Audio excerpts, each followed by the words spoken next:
This is a video demonstration of photoenforced.com.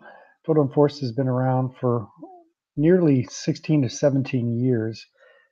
We started the database largely focused around red light cameras and speed cameras in Southern California, and have expanded the database to over 26,000 locations over the last 17 years. Just to give you an overview, the database consists of red light cameras, license plate cameras, traffic cameras, um, speed cameras. And it's largely to raise the awareness of driver safety around you. The cities, for the most part, put these cameras up to prevent accidents or to help um, curb some of the dangerous intersections that have been people running red lights and what have you. So the cities have put these up, thousands of these cameras up all over the world. Um, in order to kind of prevent accidents or help people from running red lights for the most part. There's one thing, I mean, there's proven evidence that these red light cameras actually do prevent people from running um, red lights, but they do have one side effect, and that is people tend to get nervous and you drive erratically around these intersections, and there are quite a few more fender benders and what have you around them. So we get roughly 4 to 5,000 people that visit uh, Photo Enforced on a daily basis, and they're primarily visiting us on their mobile phone. And so this is a mobile-friendly app that you would see that would come up on your phone, and the map would zoom into your automatic location. You can use the map in a similar way on your phone. You can click on the locations or just enter an address if you're concerned about a particular intersection. And for the most part, people are using our map to find out, did I get a red light? Did I get a red light ticket? Is there a traffic camera there? They're just trying to figure out if a particular intersection has a red light camera, speed camera, or traffic camera. And for the most part, what I can tell you is that nine times out of 10, it's probably going to be a traffic camera and not a red light camera. And so our users um, actively contribute to the database. We get roughly 200 to 300 new submissions of cameras to the map on a weekly basis.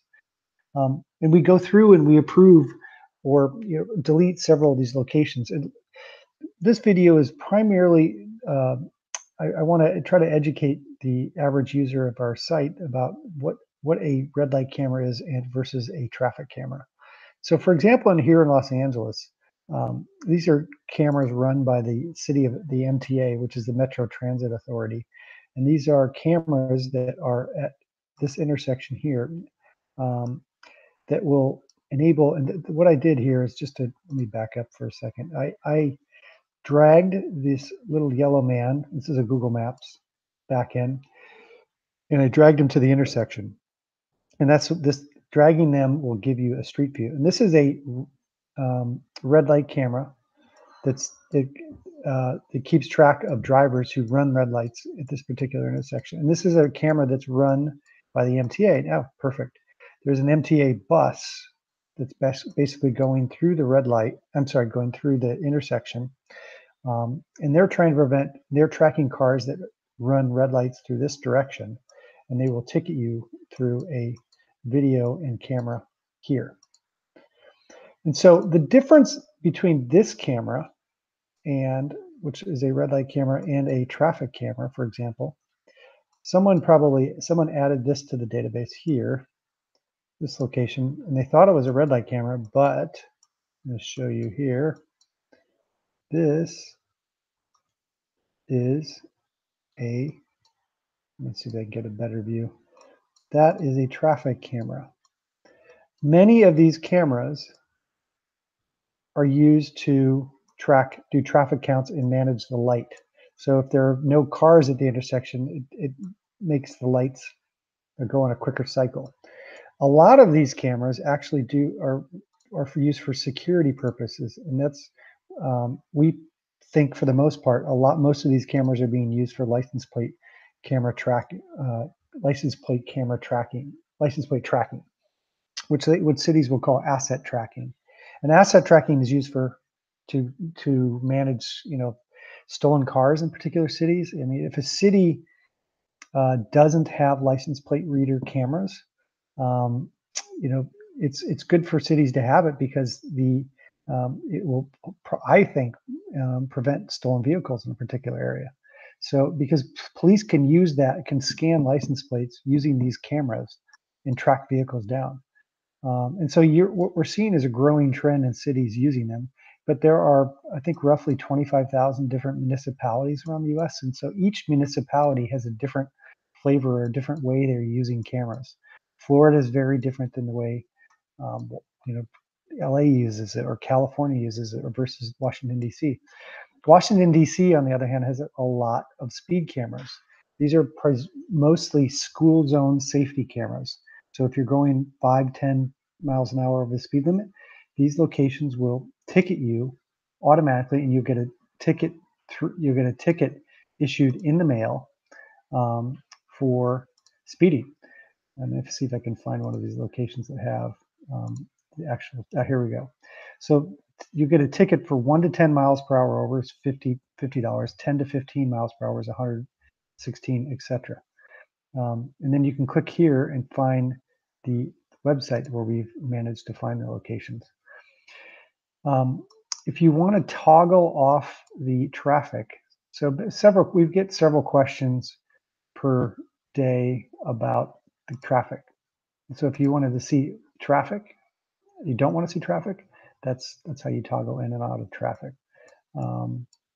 It's really interesting to look at this map in rush hour traffic. For instance, Houston's in a rush hour area time right now. And so you can see the red light, the intersections where traffic is congested. So red is obviously more slowed traffic or stop traffic. Green is flowing traffic. And Google has a very, very good algorithm where they use mobile phones and they track through the Android platform of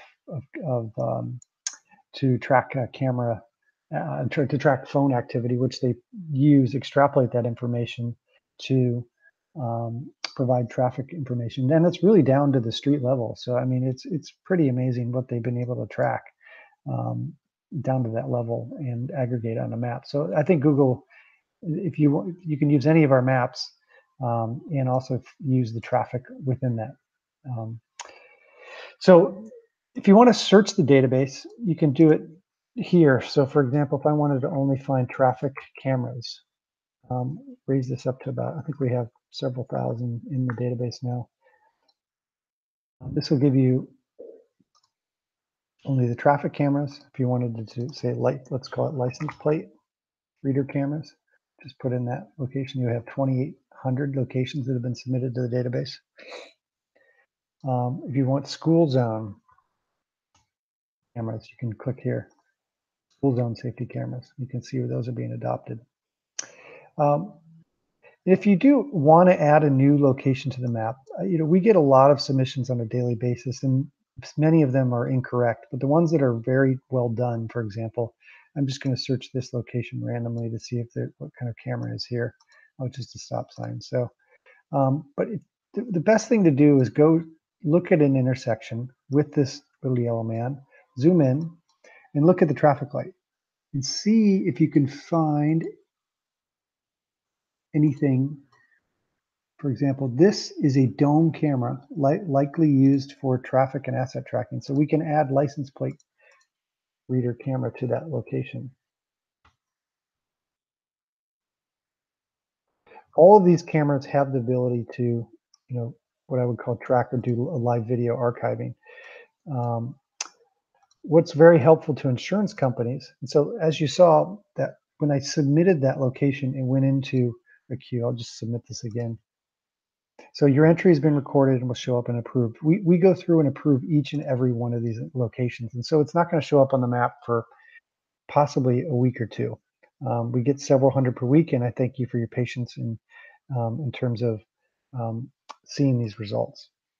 Now, if I reset this location, to reset the map, it's got a computer freeze here. Do a refresh. You can see the map again. So the map, as a reminder, the map has red light cameras, license plate cameras, speed cameras. We also have a field where cameras have been removed. So if you want to look for all the cameras that have been removed from various cities over the last years, I think the database is larger here. Let's put it up to 2000. And we have 698 locations where cameras have been removed over the last, call it 10 years or so. Um, I think that's probably it by now, but one of the new maps we started 3 years ago is a map called Bad Intersections. And this is a database of historic accident data. And we'll do a separate video on this later, but this is largely dovetailed off of our research from photo enforcement about tracking intersections that are problematic. Thanks again for your support, and thanks for listening, and talk to you soon.